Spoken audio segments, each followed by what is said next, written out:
माननगरी तुल्यन्निजान्तर्गतं पश्यन्नात्मनि मायया बहिरिवोद्भूतं यथा निद्रया यस्साक्षात् कुरुते प्रबोधसमये स्वात्मानमेवाद्वयं तस्मै श्रीगुरुमूर्तये नमः इदं श्रीदक्षिणामूर्तये बीजस्यान्तरिवाङ्कुरो जगदिदं प्राङ्निर्विकल्पं पुनः मायाकल्पितदेशकालकलना वैचित्र्यचित्रीकृतं मायावीव विजृम्भयत्यभिमहायोगी वयस्वेच्छया तस्मै श्रीगुरुमूर्तये नमः इदं श्रीदक्षिणामूर्तये तस्मै श्रीगुरुमूर्तये नमः इदं श्रीदक्षिणामूर्तये। ॐ सहना भवतु सहनौ भुनक्तु सह वीर्यं करवावहै तेजस्विनावधीतमस्तु मा विद्विषावहै। ॐ शान्ति शान्ति शान्तिः। सदाशिवसमारम्भां शङ्कराचार्यमध्यमाम् अस्मदाचार्यपर्यन्तां वन्दे गुरुपरम्पराम्। ॐ पार्थाय प्रतिबोधितां भगवता नारायणेन स्वयं व्यासेन ग्रथितां पुराणमुनिना मध्ये महाभारतम् अद्वैतामृतवर्षिणीं भगवतीम् अष्टादशाध्यायिनीम् अम्ब त्वामनुसन्दधामि भगवद्गीते भवद्वेषिणीम्। यं ब्रह्मा वरुणेन्द्ररुद्रमरुतः स्तुन्वन्ति दिव्यैस्तवैः वेदैः साङ्गपदक्रमोपनिषदैः गायन्ति यं सामगाः ध्यानावस्थिततद्गतेन मनसा पश्यन्ति यं योगिनः यस्यान्तं न विदुःसुरासुरगणाः देवाय तस्मै नमः देवाय तस्मै नमः। Second verse, 12th verse, I'm sorry. नत्वेवाहं जातु नासं न त्वं नेमे जनाधिपाः न चैव न भविष्यामः सर्वे वयमतः परम्।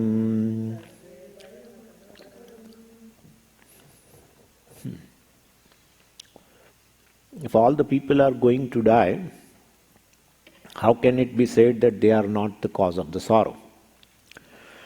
I mean, I should grieve for the people who are really going to die. Arjuna's thinking. Since they are, and then they are going to die, they must be the cause of sorrow. They are Ch2, objects of sorrow.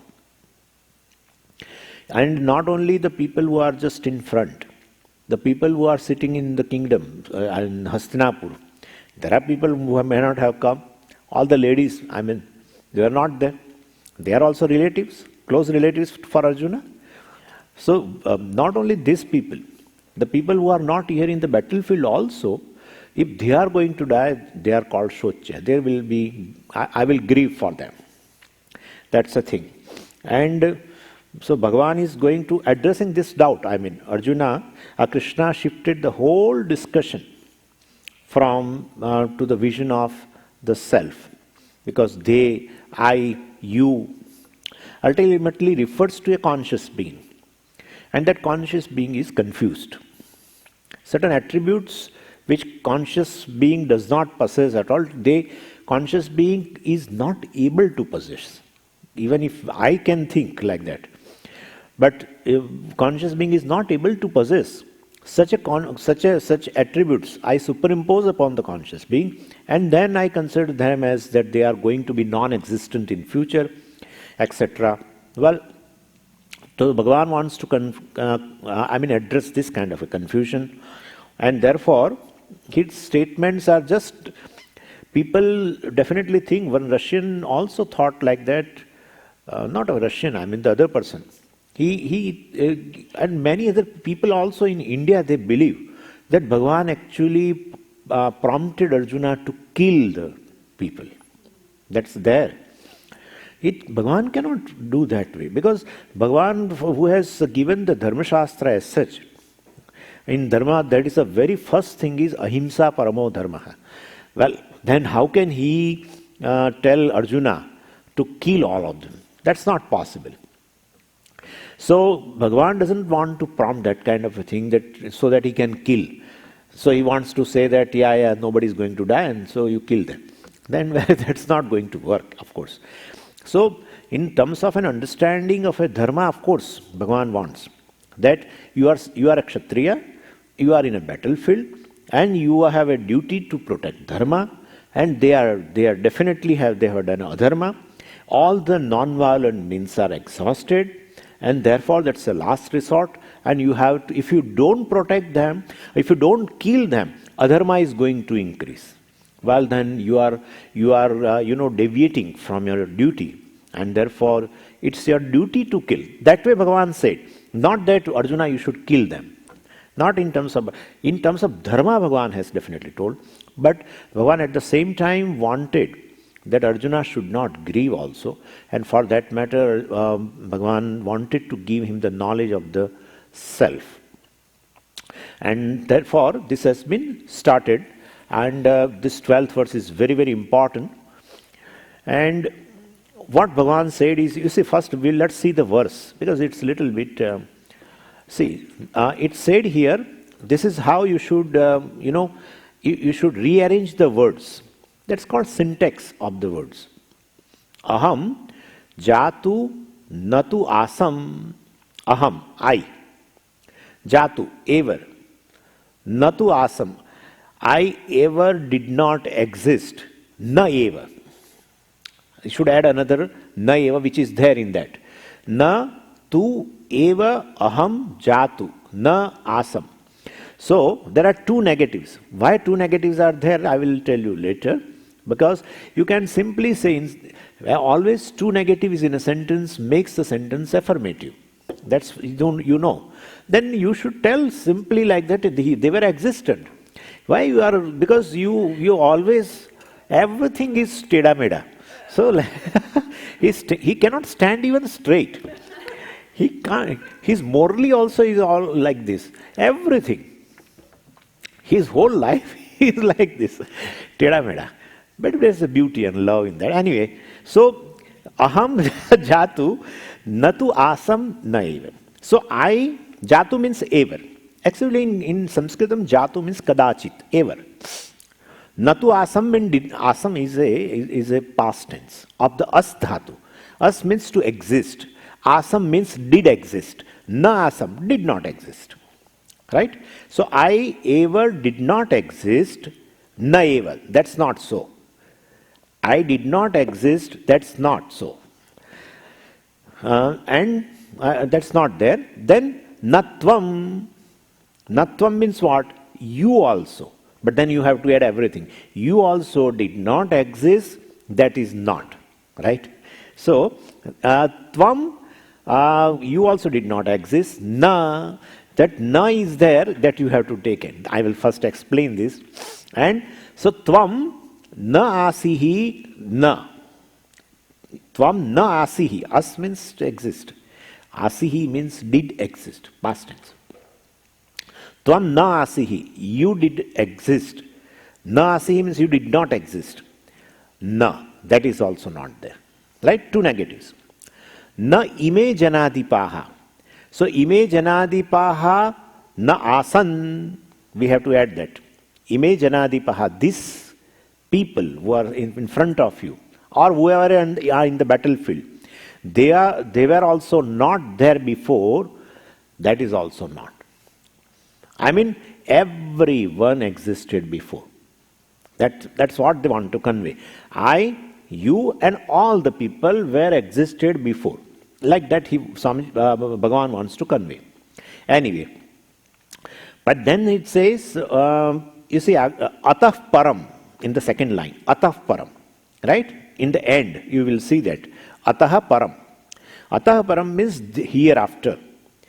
So, Bhagavan talked about the past. That's one thing. Now, Bhagavan wants to say something about future also. There is no question of saying something of today, because today he is seeing. He is there, and even Bhagavan is there, and all other are there. So there is, so far as existence is concerned, present tense is not needed, definitely, because they are there in present. Now future, that's a matter of a concern. More than even past, matter of a concern, matter of a sorrow is the future. They will not be there like that. So, hereafter, atah param is hereafter, sarve, all, vayam, we all, sarve vayam means we all, bhavishyamaha, will exist, naeva, not at all. So nor will any of us cease to exist in the future. Everyone will exist in future. That's how they want to convey. Anyway, so this is called a padarthaha. Padarthaha means the meaning of the words. And once you form the meaning of the words, then you join them, will make a sentence. So that's how then vakyarthaha. Padarthaha, vakyartha. Padarthaha, pada means a word. Artha means a meaning. So meaning of the words and then meaning of the sentence. Meaning of the sentence always depend upon meaning of the words, because sentence is formed of words. Anyway, so Bhagavan said that first thing is, there is no time that I did not exist. Means I existed all the time. To say that I did exist, I did not exist at some time, if you feel so, it is not true. Before Gokulashtami, I was not there. It is not, right? This is Bhagavan's birthday. So before, the first birthday, and 1 year even before that, so-called birth date is there. Before that, the person was not there, definitely. So Bhagavan says, don't think that way. That I was born on so-and-so in the jail of that, Kamsa and all that. Don't think. I was existed before also. So I did not exist at some time is not true. Why? So means I always existed. Well, Bhagavan can say, because being Bhagavan, so definitely he could say that. So he existed all the time. What a big deal in that. When he says aham, asam eva, I was existent forever, in past also, that okay, he can tell. Then tvam, Bhagavan is saying tvam to Arjuna. You also were not existent before it's not. Means you were also existed before, like that. Arjuna also being a friend of Bhagavan, and he was not an ordinary person, was to stand against Bhagavan and to make a friend. But to make Bhagavan a friend, not only to make Bhagavan a friend, he tells certain in slang words also. Oh, black one and all that, he like that he was to tell. Krishna, hey Yadav, hey Sakheti. Oh, Mr. Krishna, oh, Mr. Yadav, etc., etc. Mr. Yadav, he was a Brahmand Adhipati. We can't just say. If you have a little bit of even more respect, you see, you will not bring out the words. If you have a respect, a very respectful person is present, you would not be able to speak. You become speechless. Well, he is speaking so much since many years, and he makes a friendship and what not. He tells, he confesses everything. A confession statement in chapter 11 is there. Such a close relationship. So Arjuna also is not ordinary. In fact, in Mahabharata they say Arjuna is the avatar of a Nara and Krishna was the avatar of a Narayana. That's how they say. So for Arjuna also was existed in past.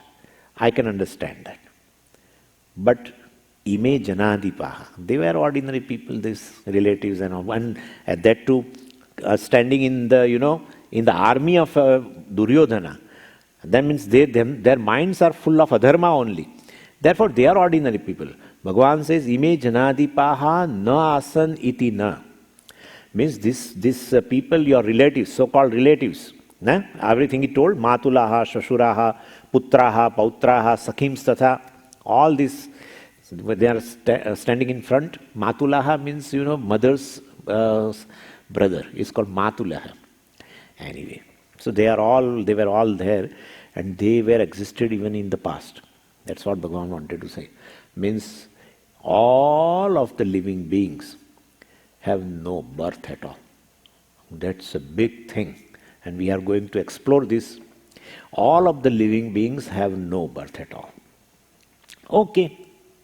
In past, who goes to past? Ultimately, future is a possibility. We should always go to the future. Then the next question would be, what about the later? Well, I might have existed before, but I might not exist later. Well, will there be a time in the future where I am not? Bhagavan says, no. After the destruction of the body, you will continue to exist. Bhavishyamaha means will exist. Bhavishyamaha, vayam bhavishyamaha. We will exist in future. That's what it means. We will exist, let's say. We will exist even in the future.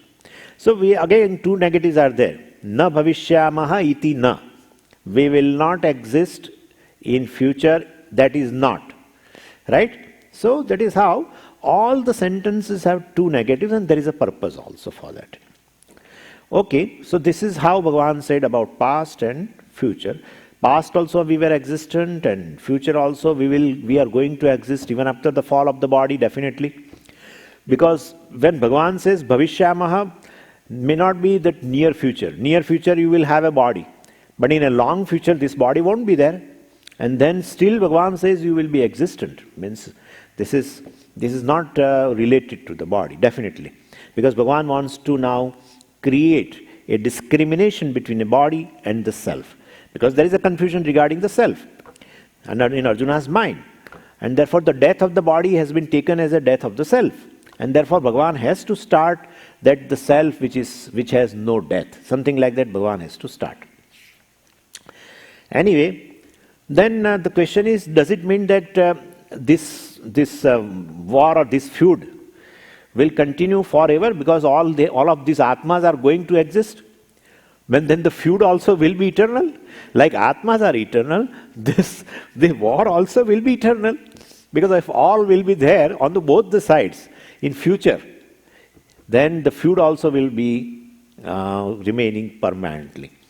No. This use of the plural here is with reference to upadhis. Now upadhi, we have to understand this. It's a term, technical term, they call in Sanskritam paribhashika shabda. Paribhasha. Paribhasha means every system has a certain technical words. Right? Certain technical words. You have to know that in order to understand the particular system of philosophy. Whatever the words they are using in the philosophy, particular philosophy, we will have to understand. Then only we can understand the particular philosophy.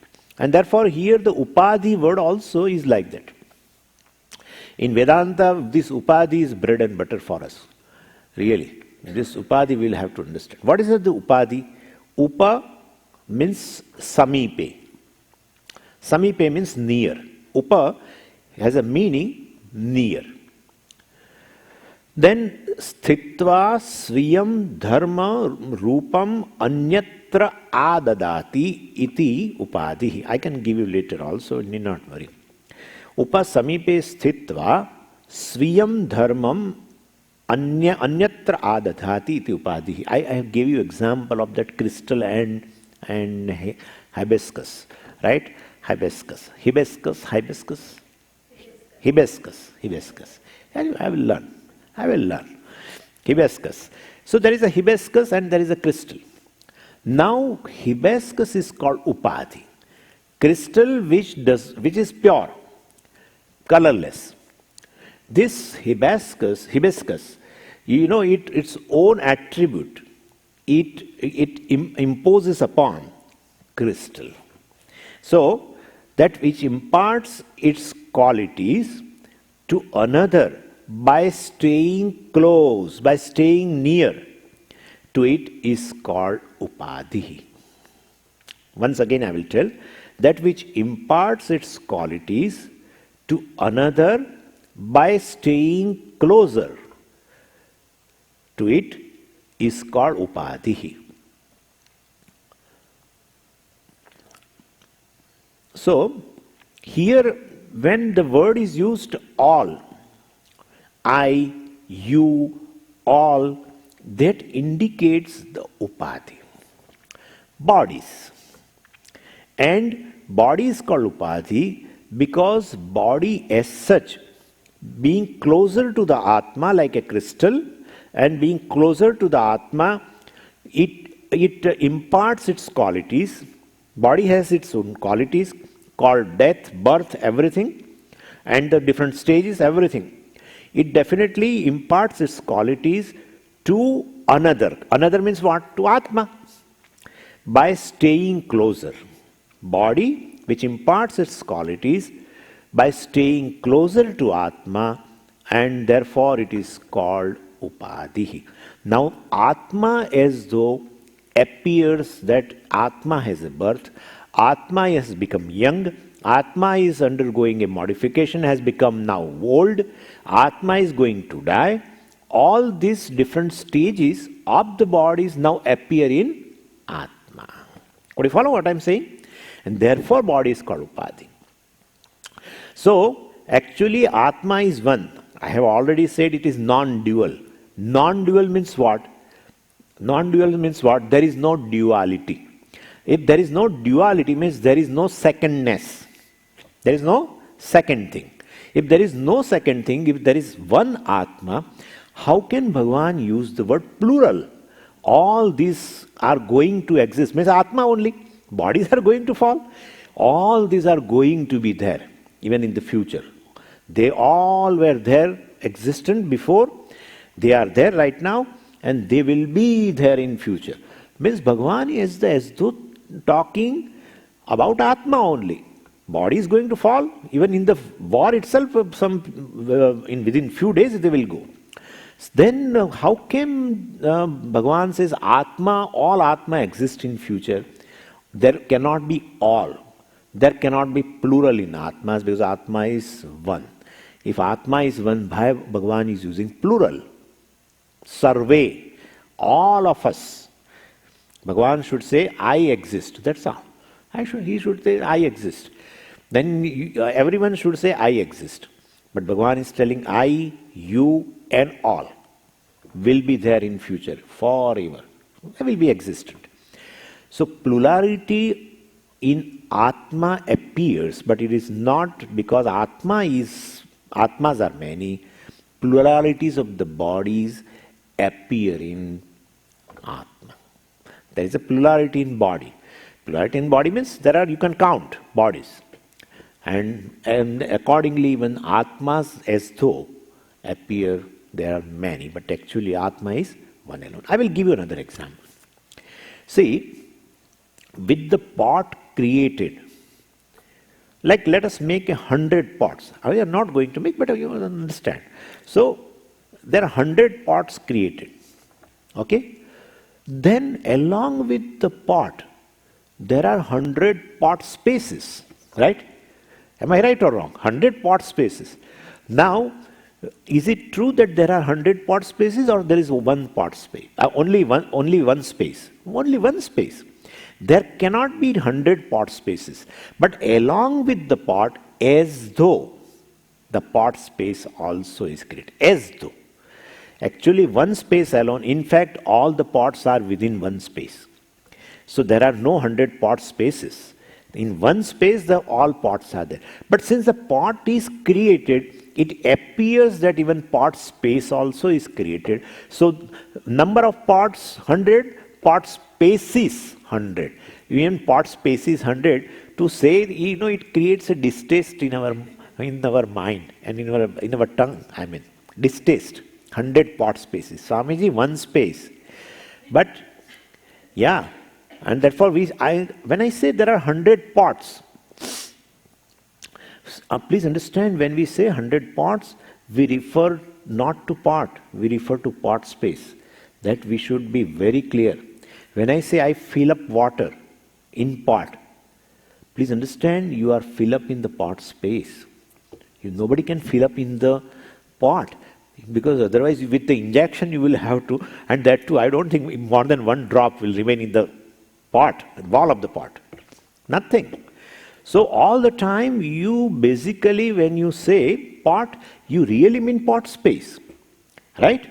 So even there are 100 pot spaces, but actually it is one. Then why appear 100 spaces? Why they appear 100? Because of pot. Pot is called upadhi. Is it clear? Pot is upadhi, which creates as though division in one space. Same way, every body as though creates a division in one Atma. Right? As though the Atma is contained in the body, it seems. As though. Like the space is contained in this pot, which is called pot space. As though space is contained. And therefore, same way, one Atma, which is non-dual actually, in which everything is there, but still as though one Atma, second Atma, third Atma. When I'm counting, really I'm counting bodies. But I think that since the consciousness appears here, I feel that there are 100 consciousnesses. And there is one consciousness alone. So this is how the body is called upadhi. Body has a division, body has a limitation, definitely. The limitation of the body appears in the Atma. Atma is limitless, but limitation appear there. And that's how you can count number also. And so parts will come and part will go, but all the part space will always be there. And therefore, because there is only one space, part space does not die. See, we should understand this, the space which was existent before the pot was made. When the pot is created, pot space is as though created, but then space was before that also.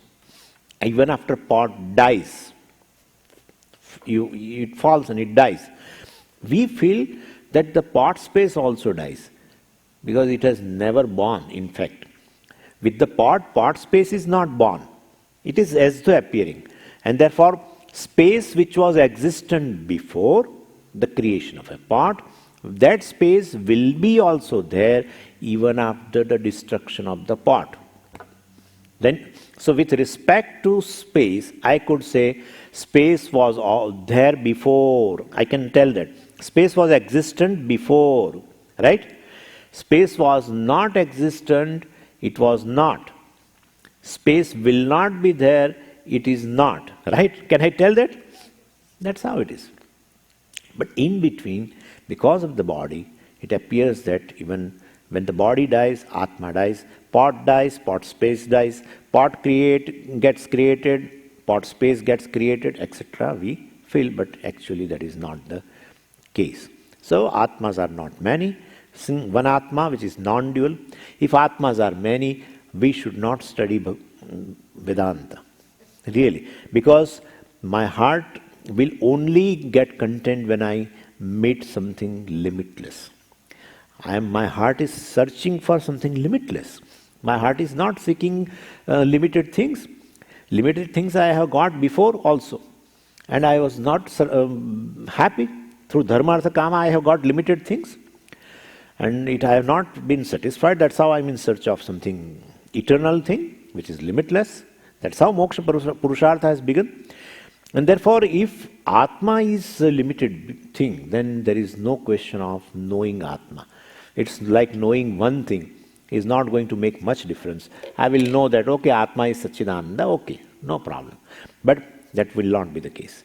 Atma is one, non-dual, complete, full, which I experience in the experience of a joy, which I experience in this deep sleep state. That Atma appears many on account of different bodies. It looks like that. So one space appears as though 100 pot spaces. Same way one Atma appears many. And with respect to keeping the view of this upadhi in the mind, Bhagavan is telling all these people, When he says all this, people definitely in his mind, the body also is there. And all of them are going to be existent. All the part space will be existent. I can definitely tell. Right? Can I use this word or not? All the part spaces will be there. It will be there means what? Even after the destructions of 100 parts. Can I tell that? That's how. So I can use plural. There is nothing, even though one space, but I can use plural. Taking into account the upadhi, part. Taking into account the upadhi, body. I can definitely say all the atmas will be existent in the future. So this is how atmas are not many, there is one atma. That itself proves that if the plurality of the bodies is not creating any division in atma must be distinct from the body. Is this much I can say? We are going to prove it, don't worry. But yeah, because it's going to be a long discussion now. Be prepared for it. We have to, I'm going to prove it, that Atma and the body are distinct things, distinct. So, point is, but this much we can derive, definitely.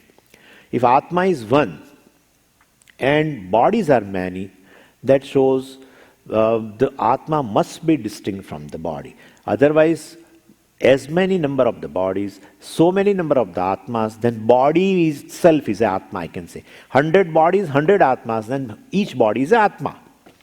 But Atma is one and bodies are many. That shows that these bodies cannot create a division in the Atma. Therefore, Atma must be distinct from the body. That much we can say. Now we will enter into discussion. We have to enter into discussion, which one Acharya has done. It is just a wonderful thing. See, we should imagine two people here. One person has a view that body is Atma, which is the view of the most of the people in the world right now. Such people are called, by the way, before that, to negation, I have to explain you. Then let me finish that. Then we can enter this. See, here it is said, Natve Vaham Jatu Nasam. Means, I never existed before, which is not. Means I was existent. And same way for others also it is used. Two negations have been used, that there was never a non-existence of the myself or the Atma. There was never. See, when I say I existed before, see what Bhagavan said, there was never a time I did not exist, right? First thing, aham jatu natu asam iti na. Means there was never a time I did not exist. Bhagavan should have said that I was existent before. But when I say I was existent, it immediately creates a question in your mind, when? I was existent before. When? That question will, before 4 years, you were existent, before 50 years, you were existent, before 100 years, you were existent, etc., etc., etc. Bhagavan wanted to say that there was never a time when I was not. See, that's how I have to use negative now, two negatives. There was never a time I was not.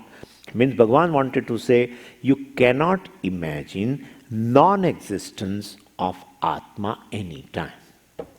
So for that I have to use two negatives. Simply if I use a positive, like I existed, then you will question when. And when comes, then the limitation of time definitely appears. Therefore, Bhagavan used these two negatives. And so, I was not, it's not, like that if he says means, the non-existence of myself cannot be proved. That's all it means. There was never time when I did not exist. If it is said like that, means the non-existence of myself cannot be proved. Please understand this, we are going to prove. Non-existence of myself cannot be proved. That's what it means. I mean, from the beginningless time, I exist. And I mean, up to, infinite time, I will be there. I mean, the time is not going to create any kind of a effect on me. I am timeless, basically, want to convey. And well, if I am going to be existent even in the future, and I was existent in the past, then definitely there is no question of death. Death means non-existence of a particular thing, right? Death means a non-existence. It will be non-existence, etc. So that would be the thing. Now let's go to that thing. So understand that there is a person who is a materialist we called Charvaka. And he believes that the body is a self. And in front of him, we are sitting, we all. And we are saying body is not Atma, definitely. Atma is something distinct from the body. Now the question starts. He says, look, body is Atma. What happens is the four elements, you leave this space. Space has not big role. But other than the space, the four elements are there. The combination of the four elements in a particular fashion creates consciousness. How can it create? We ask. He said, it's simple. It's very simple. We say the inert things cannot create consciousness. They are all inert elements. Inert things cannot create consciousness. Yet they say inert things create consciousness. Altogether, a new attribute can be generated. How? Can you explain us? Yeah, I will explain you. See, take the lime powder and take this turmeric. Combine together. You will find the third thing appears, which has a distinct attribute compared to these two. Lime is used for one purpose, haldi is for another purpose. Haldi is considered a disinfectant, right? Turmeric powder, disinfectant. You cannot use kumkum. That kumkum is made up of these two. And you say, Swamiji, I am using turmeric powder as such, as a disinfectant. Now haldi is not there today with me. Can I use the kumkum? Because every day I do. So can I take the kumkum a little bit? Because I have some infection in my body. You cannot. So two things are there of a different kind of attributes combined together form a substance with an entirely different kind of a nature. So four elements, let them be inert. But a particular proportion will create a distinct entity called consciousness. This is a belief of scientists also. They say, they use different words. They say consciousness is a phenomena generated in a brain. That's what they say. So means from the brain it is generated. Brain, which is a matter, inert thing. That generates the consciousness, because there is a certain combination in a brain, has a certain kind of a combinations of materials which generate the consciousness. And once it is generated, then the body definitely will be conscious, because consciousness is generated from the four elements here. Let us not talk about brain, but then talk about the four elements. When they are combined together, and you will get consciousness. Once consciousness is generated, the body appears conscious.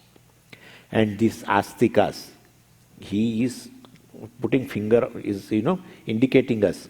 These astikas are telling this is called Atma. The consciousness is Atma, which is distinct from the body, which is not the case. Only it is just a combination of four elements. Space has no role, definitely, other than to accommodate four materials, four That's the role. But directly it doesn't have a contribution to generate consciousness. That is one thing. And they have many, many examples like that, many, many examples. Even example of a wine also. Wine is generated from the molasses.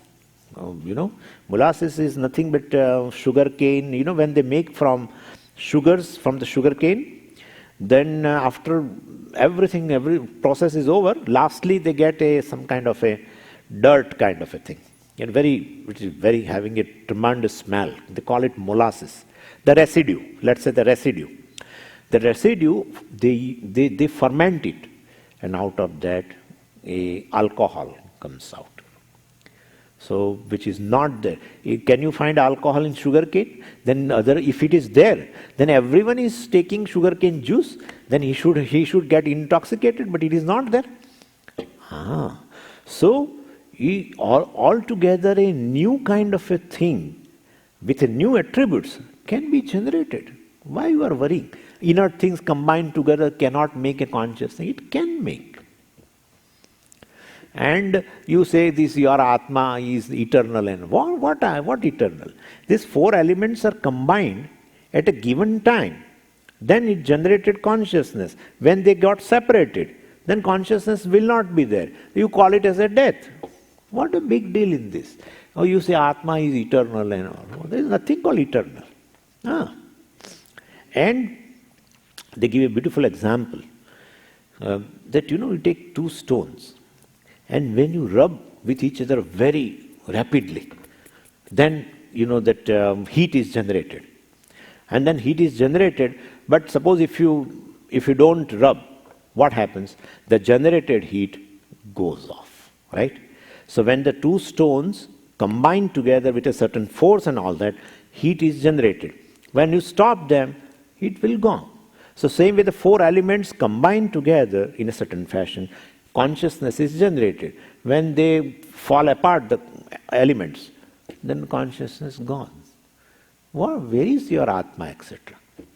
This is a contention of most of the people in the world, including scientists.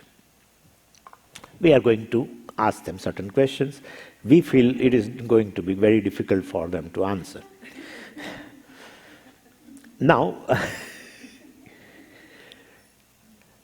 see, natvevaham jatunasam. We'll start here now. Aham. Let's analyze, let's do the discriminative inquiry with respect to aham. If I am the body, first thing, if I am the body, we are answering him. If I am the body, Bhagavan should have used another word. Instead of two negatives, he would have used one negative. I did not exist. Only that much he would have told. I did not exist in past. Because if body is the self, then definitely there was a time when body was not. Right? Then two negatives would not have been there. I did not exist, that is not. Means I was existed forever from beginningless time, cannot be told if body is the self. Right? Because this body was not there before 50 years, 60 years, whatever it may be. It was not there. So Bhagavan should not have used a sentence with two negatives. One negative was sufficient. That Bhagavan let them say. Who says he is a Bhagavan? That's a different thing. Okay. So, I was at a given time, but before birth I was not there. Aham jatu na asam. I was not there. At some point in time, before my birth. When I was not there, before my birth, I was not there. Can I tell that or not? When, suppose, if I say I was not there, you say when? Before my birth. Before my birth, I was not there. Then what is that aham? What is the birth? Birth of the body. Because body is the self. So that much sentence should have been there. Now, if it is so, that with the birth, the Atma also has come, Because body is the self. So appearance of the birth of the body is the birth of the Atma. If that is the case, then please explain this experience. This is a night time. And I got a sleep, right? And I get a dream also in the sleep. And I go to New York, New Jersey, Stroudsburg, what are else, I don't know. few cities I always keep in mind so that I can talk about South Jersey and etc., Bethlehem and all that. I move around. Do I move or not? I move in dream. Well, the body is lying here in the bed.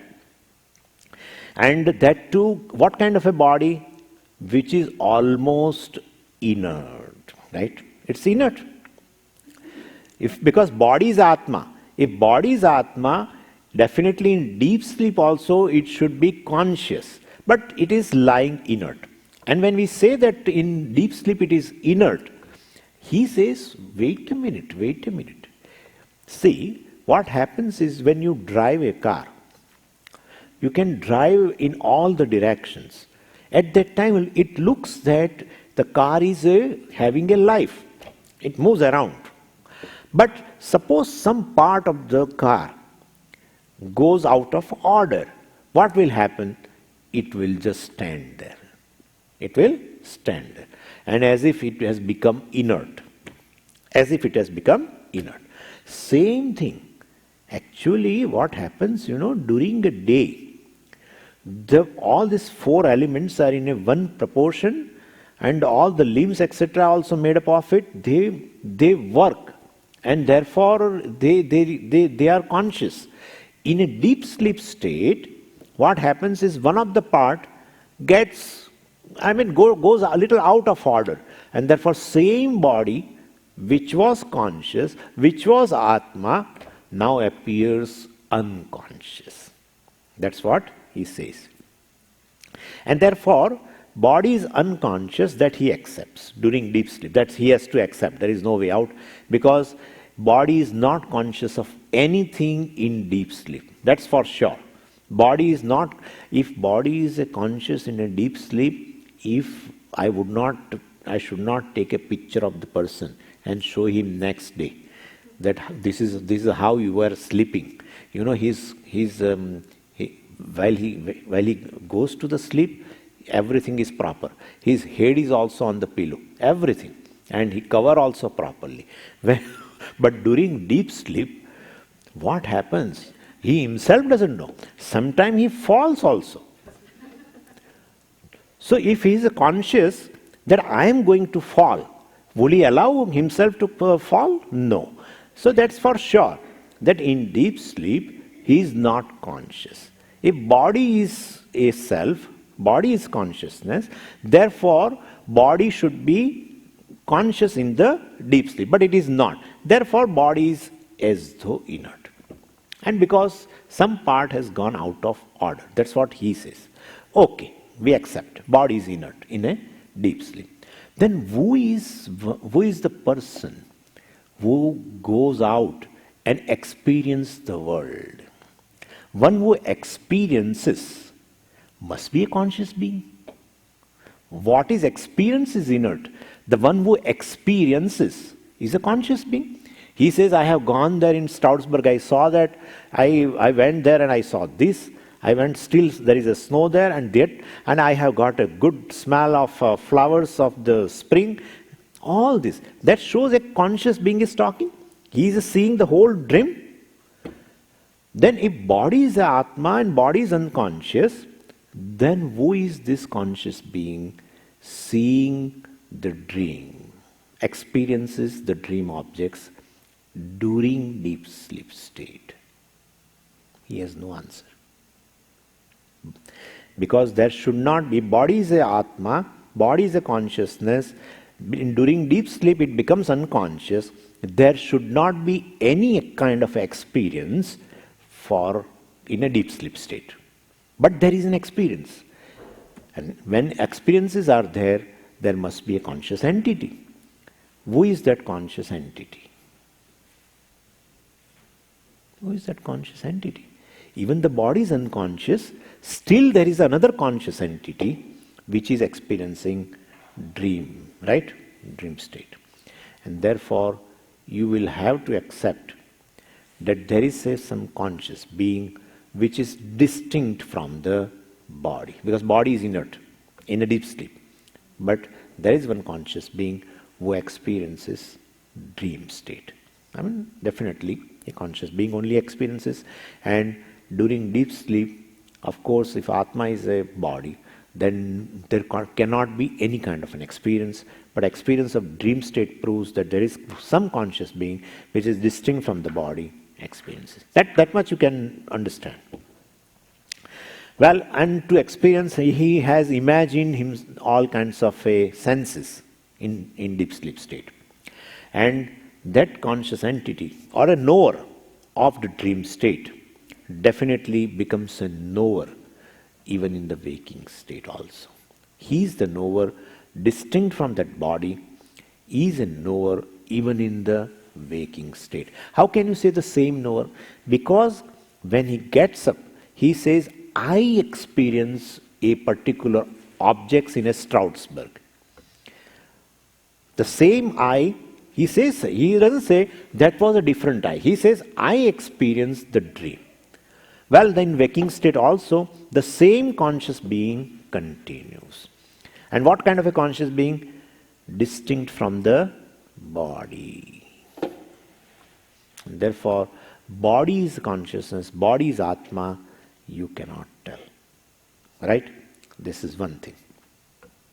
Second thing, we have to go further, slowly. This one verse, if you feel that Swamiji, this kind of discussion we don't want, then I can switch over to something else. But I feel this is the way to make a distinction between the body and the self. This is our own experiences should prove that consciousness is a distinct entity compared to the bodies. Our own experience, not a new kind of experience. Nobody will accept. I myself will not accept. If you say some new experience will prove consciousness, well, I say it's your imagination. Because I have never experienced. And therefore, in some point of time in the future, you are going to experience. Well, I am not the person who believes like this. My present experience, after analysis, should prove certain truth. And that is what Vedanta does. Vedanta does a job of analysis of the experiences of a human being, of all the human beings. And that is why what is applicable to Arjuna is equally applicable to every human being. Because that's an experience of every human being. Dream state is an experience of every human being. Deep sleep state is an experience of every human being. And even waking state also is an experience of every human being. And what I'm going to tell, even person keeps this thing in mind, he will be relieved from many things. Many things. I am distinct from the body. If one understands logically, and one can understand from our own experiences, well, the body's limitations will not haunt him further from that day onwards. And all the problems of the body all appear in the self, including old age, including grey hair, including this kind of a thing. Clean state. Everything. Including beauty, height, weight, what not. And healthiness, all the unhealthiness, so many things. And several things. And body means body. Huh? I'm going to say including other bodies which are there. Everything. It covers not just gross body. It covers senses. It covers mind.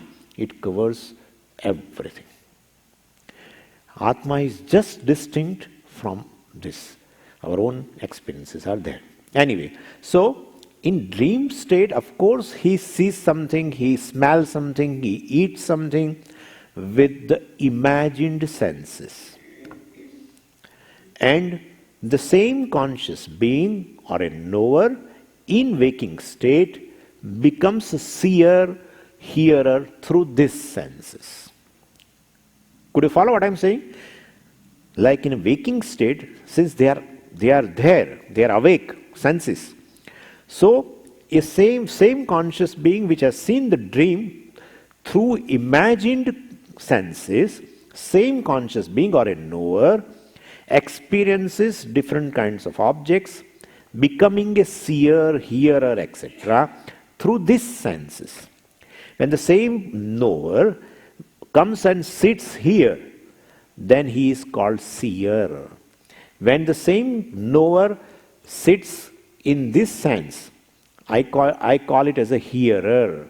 I am a hearer of your words. Then that same knower who has experienced even a dream world is right now here in the waking state and experiences the sound, etc. And I call it as a hearer. There is one knower which goes to the various places, becoming a seer, becoming a hearer, becoming a smeller, becoming a taster. Because you know for sure that I was a seer, the same eye has become hearer.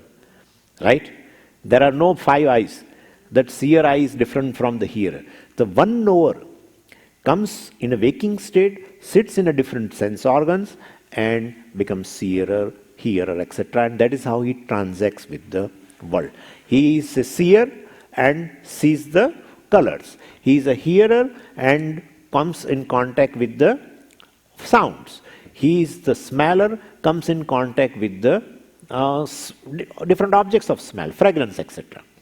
So, and he comes in contact with the different kind of objects of touch and like heat, cold, etc. And then he becomes like a toucher, etc. So the same one knower becomes like that seer, hearer, etc. That's called waker. He's called waker. Same waker once goes in the deep sleep, then all these instruments, sense organs, mind, physical body, everything gets resolved. And that knower imagines different senses and sees the dream world. Definitely one thing he requires, and that is mind. Mind should be little awake. From the mind he draws certain material. That is the material to make the world dream world. So the same knower, conscious being, takes the material from the mind, impressions, and creates a dream world. Well, and that also goes goes to the deep sleep state. Now even mind also is not awake. Senses, etc. has gone before. Senses, physical body, everything. But even mind also is not there. And he says, I didn't know anything in deep sleep state. Therefore, a knower persisted there also. Am I right or wrong? To say, I did not know anything in deep sleep means that conscious being was still there. Not as a knower as such, but in a form of knowledge must be there to experience the deep sleep state and tell next day morning that I did not know anything in deep sleep, I enjoyed deep sleep, etc. Therefore, the experiencer should be there even in the deep sleep. I mean, one conscious entity is there in all the 3 states. Can you follow what I'm saying? One conscious entity is there in all the 3 states, which is distinct from the physical body, distinct from the senses, distinct from the mind, because when with the help of mind he created dream world. But even that also has gone. Mind also has resolved. Still that knower persisted to say that there was nothing but blankness in the deep sleep state. Matlab he has experiences. Anything if is experienced, conscious being must be there. Without conscious being, you cannot experience anything. And therefore, this consciousness, becoming a knower, knows the dream world. Becoming a knower, seer, etc., knows the waking world. And in deep sleep, he gives up all these instruments of transaction and just remain in a form of, not as a now conscious being, let us say, just in a form of consciousness. Or a conscious being is there, but it is not an evident, let's say. And that is how the consciousness persists in all the three states. Means the states belong to the time. Consciousness is not affected by the time. It existed in every state. Now further we'll see in tomorrow, right? Now, this is enough. We'll have to go long way. Many arguments are there. He's going to come with a lot of doubts. Om Purnamadah Purnamidam Purnat Purnamudachyate Purnasya Purnamadaya Purnamevavashishyate. Om Shanti Shanti Shanti. Harihi Om Shri Gurubhyo Namaha. Harihi Om.